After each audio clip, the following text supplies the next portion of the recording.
was living in an apartment here in Biddeford, and my landlord gave me an old crank phonograph and the real thick vinyls, Al Jolson and all the the old records, and I would crank that up and play the record, and of course the thing would wind down and then crank it up again. Well, I would say late high school. There were 2 or 3 record shops downtown Biddeford, and the first vinyl that I bought on my own was an Elvis Presley on 78, Don't Be Cruel. I mean, it's probably worth about $120 now, but I've got a few of those in my collection. Then eventually, a couple of years later, everything was going 45s, and my first 45 was a Sam Cooke record. But I wasn't really collecting, I was buying, I had them stored, like everybody else.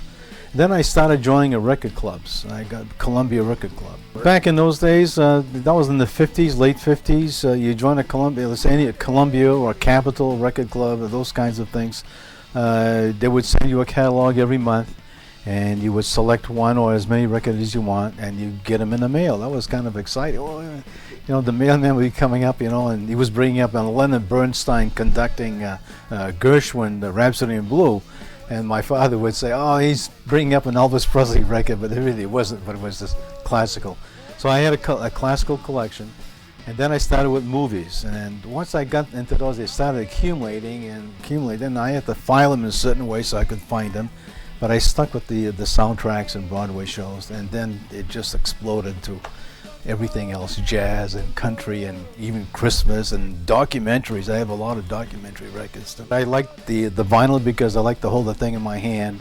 I like to read the jacket of the album. There's a lot of history behind it, and you pick up I can take an LP out of my collection and almost describe what kind of weather conditions there were on that day when I got it and that kind of thing. Then I started getting bookshelves, and we had a big hallway when we first moved in. When we first got married, we had a big apartment, and I put up a lot of bookshelves, and then I started sorting them out by popular music, jazz albums, classical, and like that's what I have today. Other than that, you would never find them.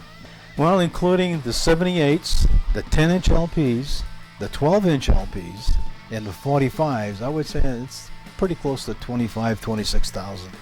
Okay, this was my big find, and Elvis Presley. It was a garage sale, had a bunch of records. This one's the movie King Creole. You probably haven't seen that too often on TCM or anything. But wow, this is worth about $500. This one wouldn't be because it's got some marks on it. Okay, but when I looked inside, this is when I found the picture of Elvis in his army uniform, and this brought up the price. When I was on television a couple of years ago, I had phone calls. I was getting phone calls, but not only to say they liked the program, but they really wanted to sell their collection. Oh, you collect a record. But wasn't buying to buy those huge collections. If you look at this cover over here, and then you look at this cover, the picture has been reversed. Yeah, it makes it somewhat collectible. The Brothers 4. Here, this one is worth probably about $50. Michael Jackson, the movie Ben. It's about a rat, but I didn't realize that when I read about it in a record guide, there was another one issued that's got the picture of the rat on the cover, and this made about twice as much. This is Little Richard's first LP, and it's on kind of a thick vinyl. And this, in the price guide, this goes for $1,000. This one. There's an ambiance to it. Right, there is. I think it's more of a a warm sound to it. It's the digital thing. When you reproduce something digitally, I think you probably lose something. You're probably not quite aware of it, but it's And this is the one about General MacArthur delivering a speech at West Point. His final speech at graduating class.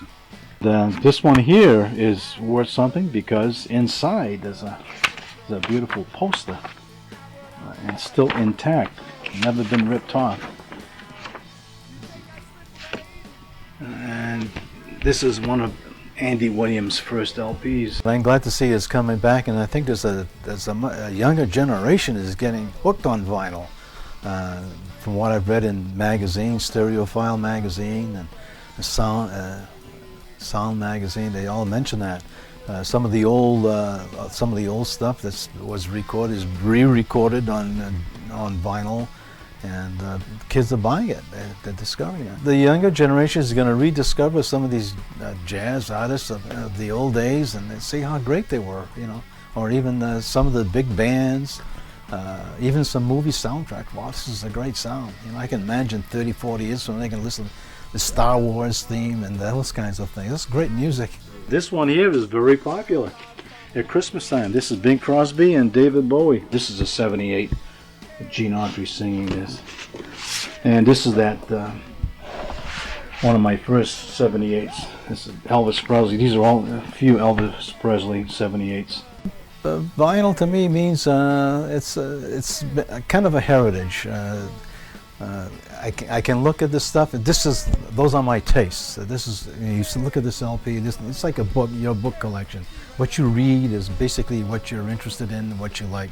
Same thing what I buy with records and sound and so on.